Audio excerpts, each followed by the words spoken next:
وضو کی حالت میں ناخن کاٹنے سے وضو ٹوٹتا ہے یا نہیں؟ نہیں، ناخن کاٹنے سے وضو نہیں ٹوٹتا۔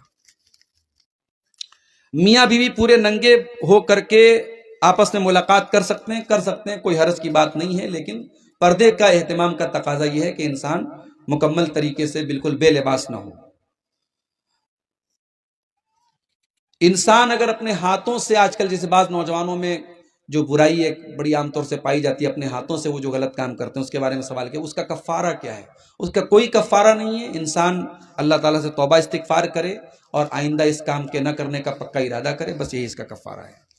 داڑھی کا سائز بنانا کیسا ہے؟ جیسے داڑھی کا چھیلنا غلط اور حرام ہے، داڑھی کا سائز بنانا بھی غلط ہے، دونوں برابر نہیں ہیں۔ جو ایک دم داڑھی نہیں رکھتا وہ زیادہ بڑا گناہ کر رہا ہے، لیکن جو داڑھی کو یعنی سیٹنگ کر رہا ہے اور چھوٹی کر رہا ہے تو وہ بھی غلط کر رہا ہے۔ اللہ کے نبی سے داڑھی کے سلسلے میں جو حدیث ملتی ہے کہ داڑھی کو اس کے حال پہ چھوڑ دیا جائے۔ نماز کی حالت میں انگلی چٹکانا کیسا ہے؟ غلط ہے، منع کیا گیا حدیث میں۔ ایک رکعت والی وتر کی نماز میں سورہ فاتحہ کے بعد کتنی سورت پڑھنی چاہیے اور کون کون سی؟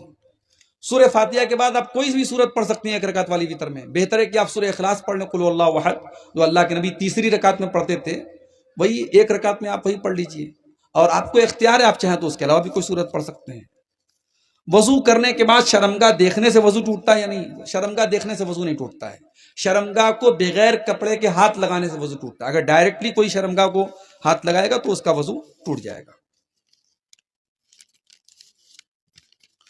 کیا فرض نماز کے بعد یا پہلے سنتیں نہیں پڑھنے سے گناہ ہوگا؟ گناہ تو نہیں ہوگا، فرض تو انسان کے اوپر جو فرض نمازیں وہی ہیں، لیکن سنتیں جو اللہ کے نبی پابندی سے پڑھتے، جس کو ہم سنت مؤکدہ کہتے ہیں، اگر یہ انسان اس کو لگاتار چھوڑے گا تو یہ اللہ کے رسول کی محبت کے خلاف ہے، آپ کی سنت پر عمل کے خلاف ہے۔ اگر آپ کو نبی سے محبت ہے تو نبی کی سنتوں سے بھی محبت ہونی چاہیے، اور جن چیزوں کو اللہ کے نبی نے پابندی سے کیا ہے ان کو ہمیں پابندی سے کرنا چاہیے۔ اس لیے سنن رواتب جو ہیں، جو سنتیں جن کو ہم کہتے ہیں، ان کو نہیں چھوڑنا چاہیے۔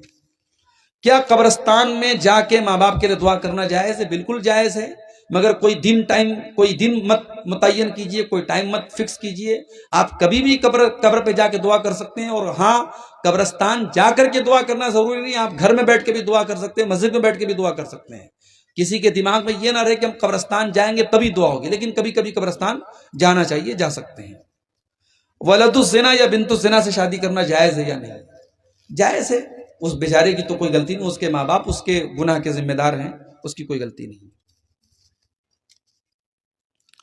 مدرسے میں جو صدقہ آتا ہے اس میں کس کا حق ہوتا ہے؟ ہاسٹل والے بچے کا ہوتا ہے یا جاگیر والے بچے کا ہوتا ہے؟ دیکھیے،